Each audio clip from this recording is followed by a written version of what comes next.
Lovers Yeni Wahid kembali menjadi Ketua Umum Federasi Panjat Tebing Indonesia periode 2024-2027. Yang menarik, 3 nama pesohor ikut bergabung, diantaranya Kaisang Pangarep, Giring Ganesa, dan Rocky Gerung. 3 nama pesohor dalam kepengurusan FPTI masa bakti 2024-2027 menarik perhatian.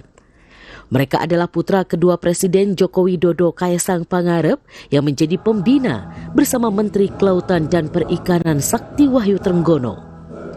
Tak hanya Kaisang, ada mantan vokalis grup band dan mantan ketua PSI Giring Ganesa yang didaulat menjadi wakil ketua bidang humas dan media.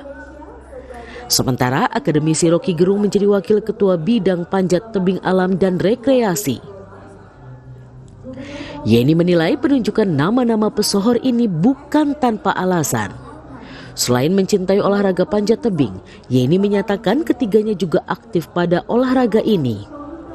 Hal inilah yang Yeni harapkan agar ketiga nama pesohor ini dapat membuat perubahan. Beberapa teman-teman tokoh-tokoh itu mau membantu memajukan olahraga panjat tebing di Indonesia, dan mereka memang rata-rata pencinta alam. Jadi banyak ya tokoh-tokoh itu memang udah suka pencinta alam. Kaisang sendiri suka manjat waktu kuliah. Lalu kemudian Mas Rocky itu ya memang dia suka memanjat ini tebing alam dan sampai luar negeri gitu. Jadi mereka semua tentu dari awal saya tanya komitmennya mau nggak membantu bersama-sama memajukan panjat tebing Indonesia. Mereka mau, ya sudah. FPTI kini dibebankan tugas besar. Selain telah meloloskan 2 atlet di nomor speed, kini FPTI menargetkan untuk kembali meloloskan 1 atlet putra dan 1 atlet putri, usai Desak dan Rahmat lolos terlebih dulu.